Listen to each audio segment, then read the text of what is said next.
doing? Hey, look what we found. We found an RX7, and it's green. So what is up, guys? Welcome to another video, and today we are back on Need for Speed Payback, and today, as you can see, we have found the first abandoned car in Need for Speed Payback, the FD RX7. Now, if you've been living under a rock and you didn't watch my last video, essentially, there's been a huge patch which has changed a bunch of things with Need for Speed Payback. The whole patch notes will be down in the description. And one of those things which this update has added is abandoned vehicles. So as you can see in the bottom right, the car has been located somewhere in the world. It disappears in 152 hours. I'm not actually sure how long that is, but essentially you've got that amount of time to get the RX7. Once that time goes, you can no longer get it. I do think if you get the game for Christmas, you should still be able to find this car, so that's good. But essentially, this is kind of the Forzathon equivalent in Need for Speed Payback. So as soon as I press RB, we're going to get into a police chase, and we need to lose the cops with this FD. So without further ado, okay, get the car to Rav. So as you can see, we need to get him. It's 3 miles away. Oh, the sound. Can we just take a second to appreciate the rotary? 1 Adam 13, we're pursuit of a possible 411. Ooh, that is a bit hard. Now, one thing that some of you guys may not know if you've only just, picked up this update is that you can actually go and take any route to get to Rav. It's not like, the bake rates where there's checkpoints and stuff. There's no checkpoints in this. So if you really wanted to, you could go on like a 2-hour pursuit as long as you don't actually reach Rav. So I thought I'd just mention that because I think that's something pretty interesting. Now, you may have already seen videos about this car. It was actually found in game files, and people managed to get access to game files and stuff early before, obviously, this patch came around to go ahead and get access to the car, the customization to the car, and all that kind of thing. But I still want to go ahead and do a bit of a special build because I've got a bit of an idea. It's really interesting as well. So I'm pretty sure this is the Spirit R variant of the RX7. If you don't really know anything about your RX7s, it doesn't matter. But this looks like, it doesn't look like a Spirit R. Now, obviously, I'm assuming that's because they've got rid of the spoiler and a few other things. But it genuinely looks like a classic 1999 FD, which is, again, little things go a long way. Right, now, honestly, this police chase hasn't been that kind of, dangerous. Oh my fucking god, I spoke too soon!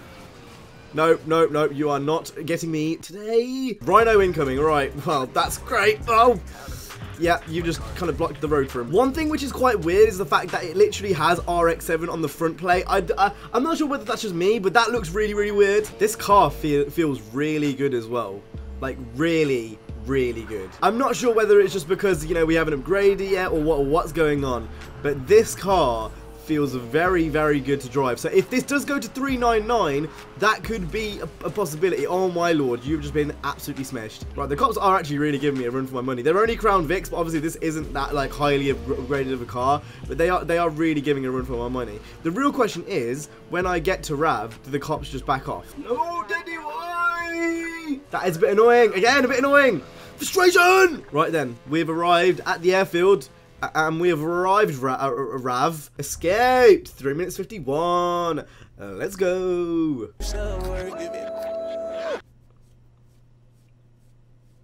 Wait, what? That's weird. Don't tell me I have to do that again. I'll be really annoyed if I have to do all that again.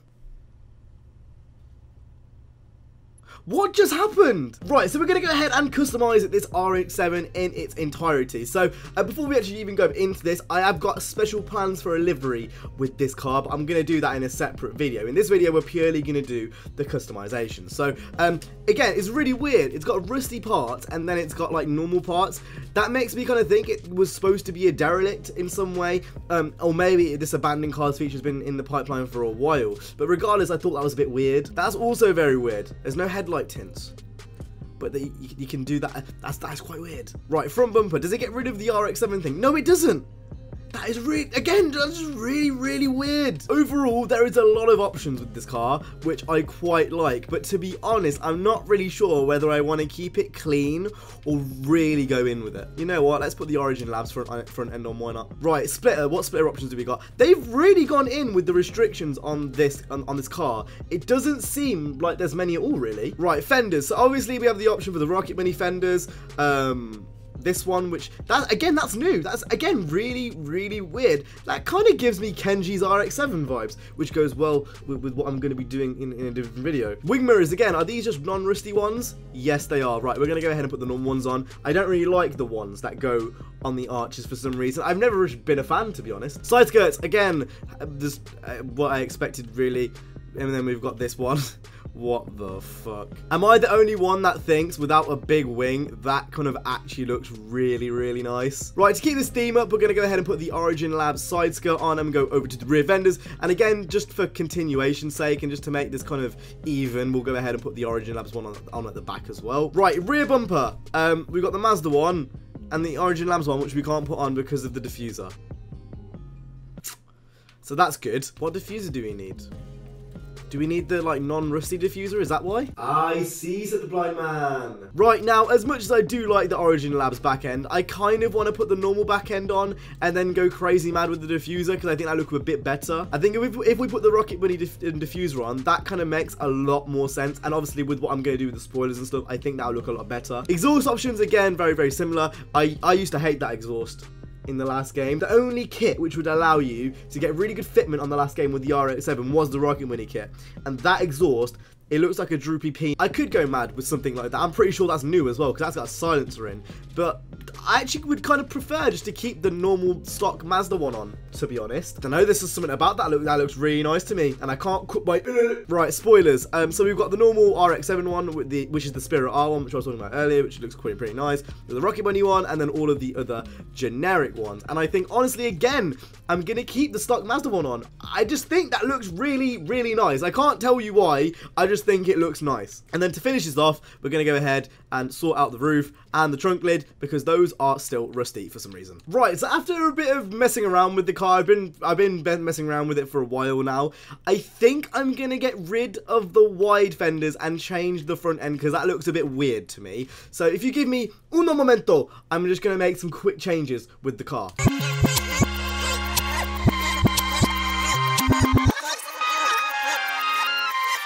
Right, I think that'll do for now. I'm not sure whether it's just because the stance is really weird or what's making that car look weird. But that's what we're going to end with, and we're going to quickly change the colour as well. This isn't what I'm talking about earlier. I was talking about making a special wrap. I'm not going to do that in this video. But what I am going to do is kind of give it the stock RX7 blue. I think that's as close as I'm going to get with it.